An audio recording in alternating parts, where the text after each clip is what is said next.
All right.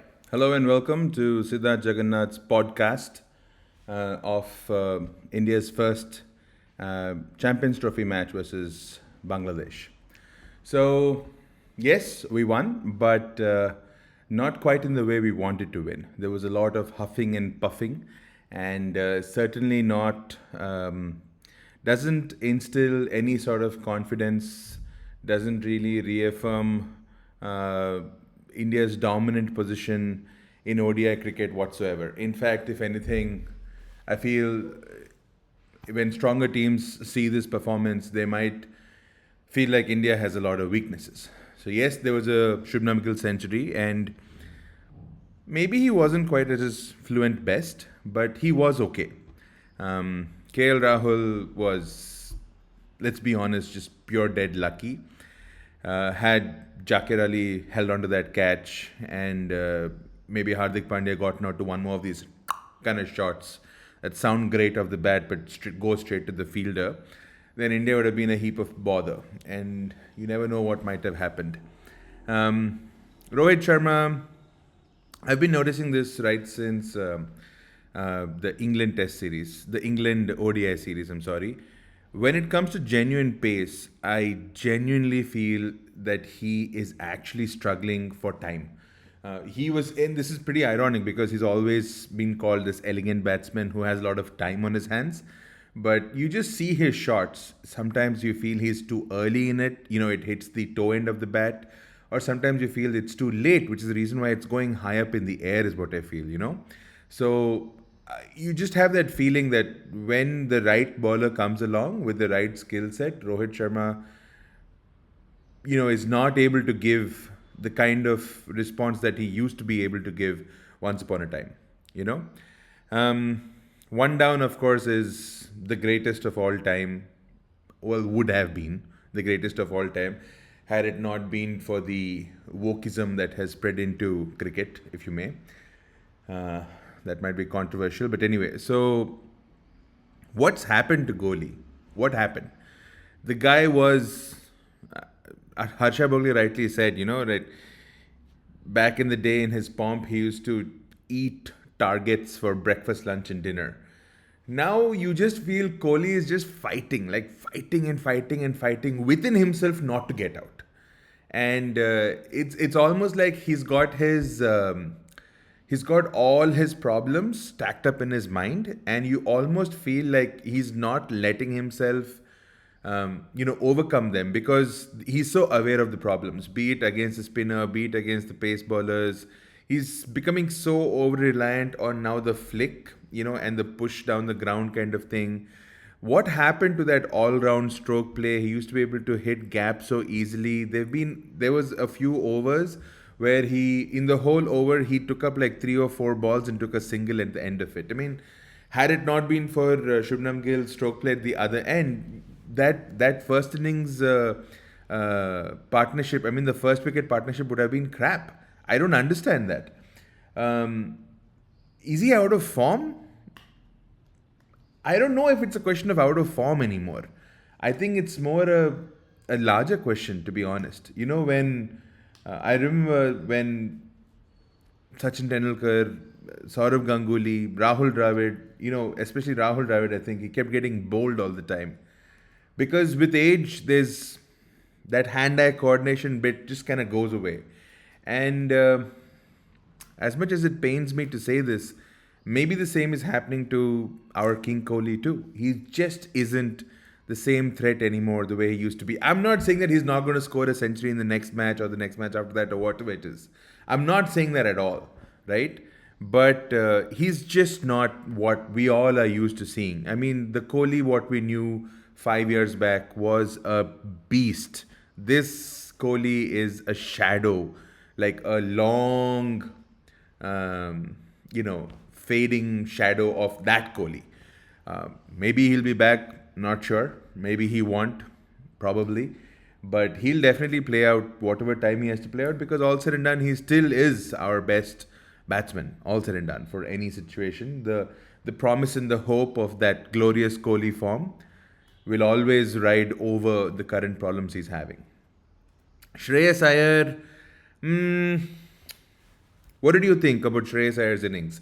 It wasn't a small innings, so it wasn't like he was just out and he couldn't really do anything. It wasn't a long innings where he was able to assert himself at all. Um, was the pitch too paced? Did you feel that? Because I always felt Shreyas Iyer plays best when the ball comes on nicely to him. I know he's a good player of spin bowling, I do. But at the same time, I just feel like maybe the too paced nature of the pitch, maybe the fact it was getting a little bit slower. Not the fact that it was turning. I don't think that's the problem. Just the fact that it was getting a bit slower. And how much of an effect did that almost run out have on his mind? I mean, it was strange. He didn't even try to get back into the crease, and he was run out almost two times in the same run. Once the fielder missed it, and then had the bowler caught the ball and relayed it onto the stumps, then also would be out. So he didn't even try. I mean, why would you not even try? So disappointing about from Shreyas Iyer. You'd want to think, you'd want to see a little bit more intent over there, I guess. I think he got away a boundary or two. I'm not sure, but not quite the Shreyas Iyer that we saw even in the even in the ODIs of England. He was a different kind of person altogether there, and maybe that's where the Dubai pitch comes in. The fact that it is a slower surface, and I guess you need a little bit of time to adapt to that kind of a pitch. So in a way, it was good that India had not this stern examination, but a tough assignment at least that they had to get through. And and then of course there was Shubman Gill. I'm talking about him at the end. Oh, sorry, I'll just talk about KL Rahul first. KL Rahul's innings was just a little bit of neither this nor that. I mean, so what is KL Rahul good for? Was it stroke play? Because that's what he was good for once upon a time. He was the most elegant stroke maker ever possible. Clean shots, no slogs, beautiful shots, straight bats. Clean shots. That was the sound that used to come. Then KL Rahul morphed into some sort of, I am a team man, I'll do what the team needs, and if the team needs me to milk singles and take on this responsibility, I'm there for taking on the responsibility. But were you able to do that properly? That's the whole point. I remember even in the IPL, he would score the runs, but he'd take it takes so long to score the runs. It's a different story that he was the only guy scoring the runs for the LSG. But anyway, so over here also, I mean, sure, he scored the runs. Sure, he looked good in patches. That late cut through the square leg boundary. Not square leg, sorry. The offside boundary was very nice. It was, fantastic. And the miscatch was horrible. He was 9 of how many ever balls at that time. So had he gotten out there, we probably would have been a lot more scathing in our remarks of him. But anyway, he and Gill came together. Now let's talk about Gill for a second. Gill's innings was okay, not great, but okay. So where could I thought would have been improved? Maybe he also. I think there were two things here. One was definitely there was a loss of wickets, and secondly, with the loss of wickets, I felt he was trying to consolidate, and you never felt like he was in charge. Even in the first wicket partnership, you definitely felt Rohit was in charge. In the second wicket partnership with Kohli, you never felt he was in charge.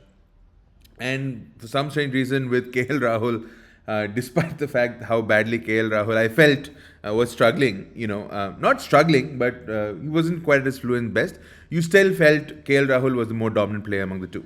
So Gill was there. I mean, credit to him. He stuck around. He ensured that the match went in our favor. So that is there. But when Gill is at his best, there are, I think, I'll say 3 shots that really stand out. One is, of course, that short arm jab, which in these kind of pitches does work. Okay, I think unless you're really, really fast and the ball can hurry up on him, I don't think that's going to happen on these pitches. So that shot was good. So check mark there. But his cover drives. His cover drives are one of the best cover drives you'll ever see, and I think the third thing I look for in a Gill innings is not so much a shot; it's more the sound, like there's this beautiful sound that comes off the bat. And I was pretty sure my speakers were okay, but I don't know if I heard that sound quite all the way through, So there was a couple of fantastic shots. The flick six that he hit was fabulous. The other six also was okay, but the flick six was fantastic. And yeah, he was just good. Maybe flamboyance is not always the answer.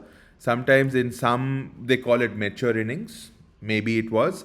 He just needed to take up the responsibility and ensure the team gets through, and that's what happened. So in that way, it was good. So I'll end the video where we'll talk about the bowling, and end the video where we'll talk about the fielding, which, yeah, let's talk about it.